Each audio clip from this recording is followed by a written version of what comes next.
Welcome back. Here with the Big Cheese Show, who's also a fantasy insider analyst. Talk a little football. He's got some breakouts and some busts for this upcoming NFL season. You're talking fantasy here, starting with Case Keenum, who is a breakout for you. Yeah. And why is this?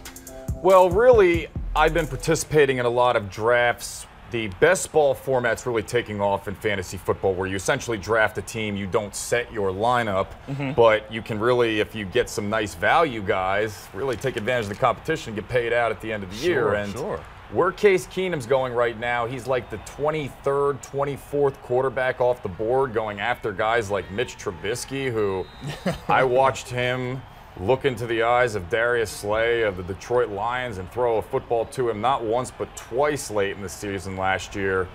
He's just too young. He hasn't developed quite yet. And Case Keenum is not young. He's been in the league now for a number of different years, and he broke out last year. I think he can continue to do so in a Denver offense that has the weapons in Emmanuel Sanders and Demaryius Thomas. They has a good running game, a better offensive line that can protect him, a tight end, Jake Butt, who is 100% now. So I just think where you can get Case Keenum late in your drafts is somebody that I would stash and be able to play on a basis. Maybe you draft like, I don't know, Cam Newton, and he has a bad matchup, or he's a running quarterback. He's mobile. His possibility of getting hurt. A guy like Case Keenum would be a perfect backup. All right, so a guy that I really liked, and I've been a fan of for a while now, former Redskin Ryan Grant. Oh, yeah. You like him as a breakout player. Yeah. Why do you like him?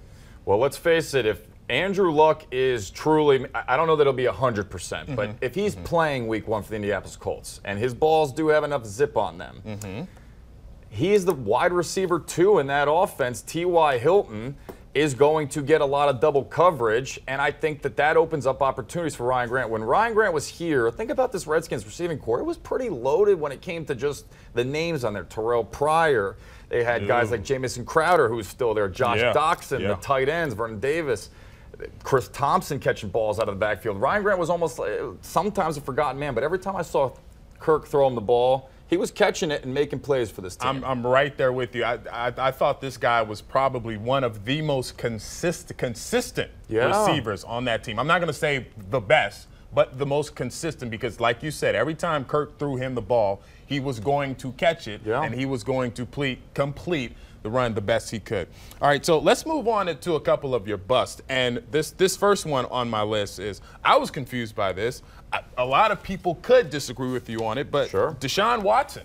You say this guy is a bust. Why is that? So when I mean bust, I mean as far as if you are drafting him as the number 2, number 3 quarterback, like where he's going in these drafts right now, I don't believe he is going to return the value because I'm going on track records of guys who have torn their ACL. This is now his 2nd torn ACL, and Donovan McNabb, who was in this town. I'm not comparing Deshaun Watson to Donovan McNabb, but his yards per carry after his ACL injury went from like 6.7 to 4.4. Deshaun Watson relies so heavily on his legs to be effective. And here's another thing.